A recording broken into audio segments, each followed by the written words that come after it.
دوستانو السلام علیکم. الله دې وکړي چې درجې دمه تاسې جوړ روغ او خوشحاله یاست. نن ورونو دوستانو زه د تاسې سره یو غزل یا یو شعر شریکوم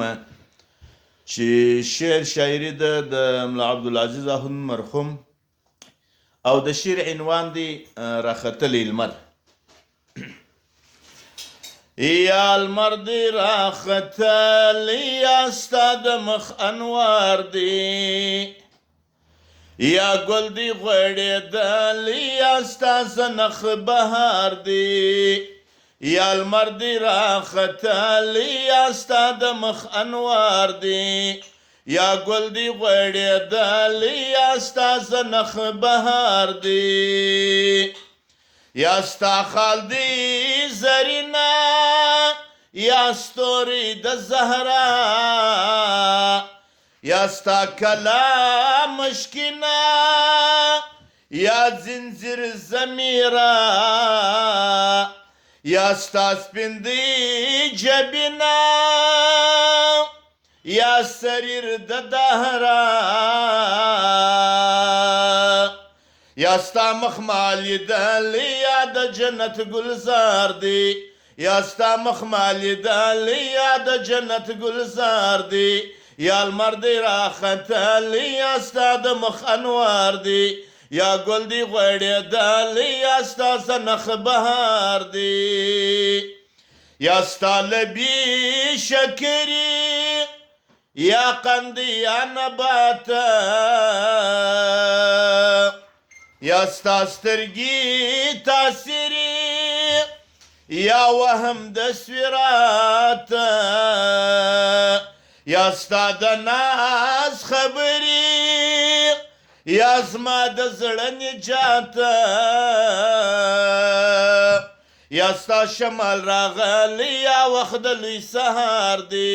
یا ستا شمال راغلی یا وخت د لوی سهار دی یا ګل دی غوړېدلی یا ستا زنخ بهار دی یا لمر دی راختلی یا ستا د مخ انوار دی یا ستا خوله د ملاله یا د بیت الشراب یا ستا سپین غاښ د ژاله یا څاڅکي د سحاب یا ستا خط د مخناله یا آله د مهتاب یا تور خط دی لیکلی یا دا د عرش کنار دی یا تور خط دی لیکلی یا دا د عرش کنار دی یا ستا مخ مالیدلی یا د جنت گلزار دی یا لمر دی راختلی یا ستا د مخ انوار دی. دوستانو لیک در سره ورکی یا ستا د مخ نقاشه یا د جنت ماڼۍ ده یا ستا سینه فراشه یا د خسرو غالی ده یا ستا سترګي غیاسه یا د پنجشتیر ګولی ده یا زما زړه دی ویشتلی یا دا د عشق پرهار دی یا زما زړه دی ویشتلی یا دا د عشق پرهار دی یا لمر دی راختلی یا ستا د مخ انوار دی یا ګل دی غوړېدلی یا ستا زنخ بهار دی یا ستا قد و قامت یا سروی د چمن یا ستا زیبا صورت یا غنچه د گلشن یا ستا زیبا صورت یا غنچه د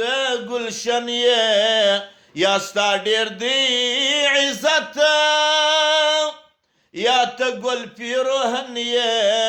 یا منتر دی ویلی یا ستا تاثیر بسیار دی یا منتر دی ویلی یا ستا تاثیر بسیار دی یا لمر دی راختلی یا ستا د مخ انوار دی یا ګل دی غوړېدل یا ستا زنخ بهار دی یا ته ګل د ایرم سوې یا زه دې کړم ګدا یا ته زیبا صنم سوې یا زه دې کړم شیدا یا ته د زړه ملهم سوې یا زخمی زړه زما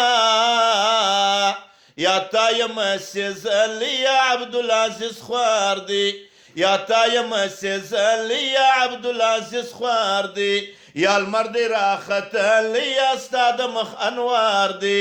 یا ګل دی غوړېدل یا ستا زنخ بهار دی دوستانو در بیا بلې غزلې پورې نیکې هیلې او ښې چارې ولرئ دوستانو که تاسې غواړئ زما غزلې سندرې مقامونه الاپونه نو تاسې به یوټیوب لره ورسئ زما چینل به کولاو کوي زما د چینل نوم دی پښتو غزل بیا به تاسې دا چینل در سره سبسکرایب هم کوي او هغه ګنټې چې کومه د راځي پر هغې باندې به کلیک هم وکړئ دوستانو د بیا ملاقات په هیله السلام علیکم